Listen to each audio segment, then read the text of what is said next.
Ассалаумағалейкум құрметті көрермендер, сендермен бірге бұл Айман KZ, қалдарың қалай? Барлығы жақсы ма? Егер сендерде барлығы жақсы болатын болса, менде де барлығы... мынау неме тағы да? Да ну күлпану, мынау неме тағы да? Айтпақшы деген біз оралдық. Яғни деген мен Айман KZ нуппын қойды. Бірақ деген біздің Маша нуп емес, айтшы Маша. Конечно, родной. Не, дауысын айтсаш, дауысын айтсаң. Осым деген, бүгін деген біз деген не істейміз, я? Бізде ой Санш, чуть болмағаны батып кете жатыр қоқырсын. Айтпақшы біз деген творческий мирда жүр екенбіз ғой. Творческийда жүр екенбіз ғой. Айтпақшы, бірақ выживанияға біз стопудау ауысатын боламыз. Күн қайда кетіп бара жатсың, родной? Күн шықсашы аспанға, родной, пожалуйста. Дух. Міне от души, родной.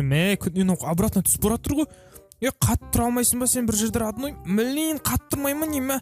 Шашып кеттім мен бар ғой, жарайды. Оны қойыңдар, біз деген келдік міне. Новый мирға жаңадан келдік біз.